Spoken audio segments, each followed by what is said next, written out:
Assalamualaikum warahmatullahi wabarakatuh. Kami dari kelompok 3 kelas Fisika Mekanika 10, akan mempresentasikan mengenai helikopter engine. Saya, Kaidara Manariswari, akan menjelaskan mengenai mesin turboshaft. Next slide. Sebuah mesin turboshaft bertindak sebagai pembangkit tenaga listrik helikopter modern. Mesin ini juga digunakan untuk pembangkit listrik dan proporsi laut, dan tenaganya diukur dalam shaft horsepower atau SHP atau kilowatt. Fungsi utama dari mesin turboshaft adalah menghasilkan tenaga poros, di mana hal ini bertentangan dengan mesin turbofan pada pesawat udara yang berfungsi untuk menghasilkan gaya dorong.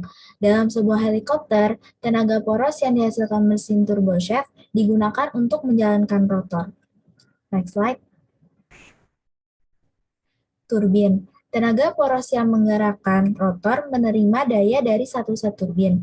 Kemudian, turbin akan menyerap energi dari gas yang panas dan memiliki tekanan tinggi yang mengalir dari atas baling-baling.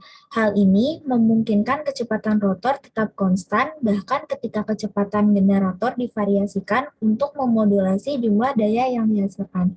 Selanjutnya akan dijelaskan oleh teman saya.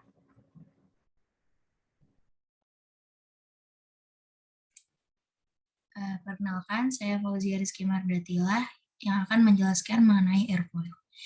Helikopter ini dapat terbang karena adanya gaya aerodinamis yang dihasilkan ketika udara melewati airfoil. Airfoil ini merupakan setiap permukaan yang menghasilkan lebih banyak gaya angkat daripada gaya hambat ketika melewati udara pada sudut yang sesuai. Airfoil juga sering dikaitkan dengan produksi daya angkat.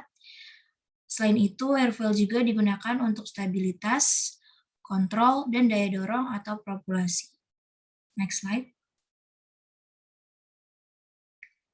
Airfoil terbagi menjadi dua bagian yang terdiri dari dua tipe dasar, yaitu simetris dan non-simetris atau chambered. Airfoil simetris ini memiliki chamber yang selalu bernilai 0, yaitu simetris antara atas dan bawah. Airfoil simetris ini sangat cocok untuk aplikasi sayap putar karena hampir tidak memiliki pusat perjalanan tekanan. Airfoil ini biasa digunakan untuk ekor, baik horizontal maupun vertikal stabilizer, serta pesawat aerobatik dengan manuver yang ekstrim. Airfoil simetris ini dapat menghasilkan daya angkat yang lebih sedikit daripada airfoil non-simetris, dan juga memiliki karakteristik stall yang relatif tidak diinginkan. Manfaat dari airfoil simetrik ini biayanya lebih rendah dan kemudahan konstruksinya dibandingkan dengan airfoil non-simetris. Yang kedua adalah chambered airfoil atau airfoil non-simetris, yaitu yang merupakan pusat aerodinamis dan pusat tekanan yang tidak berada pada tempat yang sama, sehingga gaya angkat yang tercipta juga menimbulkan momen pada pusat aerodinamis. Airfoil non-simetris ini banyak digunakan pada beberapa CH-47 dan semua helikopter Angkatan Darat OH-58, dan semakin banyak digunakan pada pesawat yang dirancang baru. Next slide.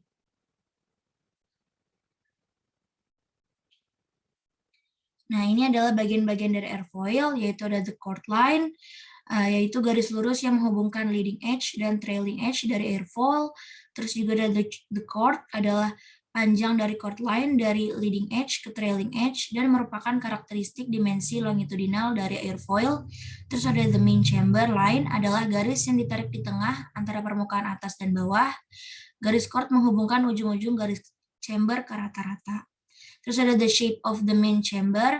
Ini penting dalam menentukan karakteristik aerodinamis dari bagian airfoil. Terus ada juga maximum chamber, yaitu perpindahan dari main chamber line dari chord line, dan lokasi dari maximum chamber ini membantu untuk menentukan bentuk dari main chamber line. Terus ada thickness, yaitu ketebalan profile adalah sifat penting dari bagian airfoil. Ketebalan ini adalah maksimum yang lokasinya membantu menentukan bentuk airfoil dan dinyatakan sebagai persentase dari chord. Terus juga ada the leading edge, radius of the airfoil. Itu adalah jari-jari kelengkungan yang diberikan bentuk tepi depan. Selanjutnya akan dijelaskan oleh teman saya. Perkenalkan, nama saya Kalisa Priscil Zahra. Saya akan menjelaskan mengenai kombustor. Jadi, kombustor ini merupakan sebuah komponen atau daerah yang menjadi tempat terjadinya pembakaran pada turbin gas ramjet atau mesin scramjet. Fungsi dari kombustor adalah untuk mengubah energi tekanan jadi energi panas melalui proses pembakaran. Kombustor ini biasa juga dikenal sebagai burner atau ruang bakar. Nah, di sini ada combustion chamber-nya, ada di tengah-tengah yang warnanya merah ini. Jadi, awalnya sistem kompresi yang ada di sini akan mengumpankan udara bertekanan tinggi ke kombustor. Nah, kombustor ini akan memanaskan udara tersebut pada tekanan konstan. Nah, setelah pemanasan, udaranya akan melewati ruang bakar atau si kombustor itu melalui baling-baling nozzle. Ada yang khusus pada mesin ramjet, di mana udaranya itu akan langsung diumpankan ke nozzle. Selanjutnya akan dijelaskan oleh teman saya. Akan kembali nama saya Katrina Olivia Magenda akan menjelaskan mengenai kompresor stall. Jadi kompresor stall ini apa? Kompresor stall sendiri merupakan permasalahan yang terjadi pada helikopter, di mana ledakan mesin akan terjadi karena aliran udara yang tidak normal dan menyebabkan terjadinya permasalahan terhentinya airfoil yang sudah dijelaskan oleh teman saya sebelumnya. Karena apabila airfoil terhenti akan menyebabkan terjatuhnya pesawat maupun terbakarnya mesin pada compressor blade.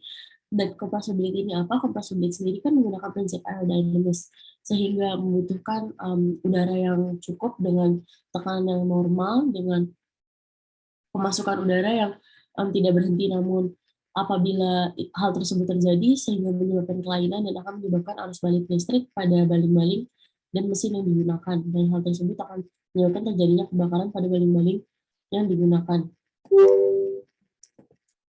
Kompresor stall ini tuh dapat terjadi dari beberapa faktor. Contohnya saja FOD, bukan hanya pada saat terjadinya terhenti angin, namun dapat terjadi pada saat foreign object damage. Apa itu foreign object damage? Sesuai dengan namanya FOD, ada objek yang menyebabkan terjadinya terhenti aliran udara yang masuk ke dalam kompresor maupun adanya barang-barang yang menghalangi baling-baling untuk berputar.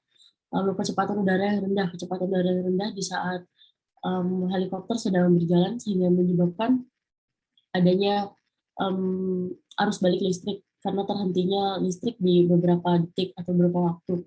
Lalu komponen aus atau kotor, komponen atau mesin yang digunakan sedang tidak dalam keadaan baik maupun rusak, ataupun kebersihan yang dimiliki tidak terjaga. Lalu terakhir ada in-flight icing. Sekian presentasi dari kelompok kami. Terima kasih. Berikut referensi yang kami berikan.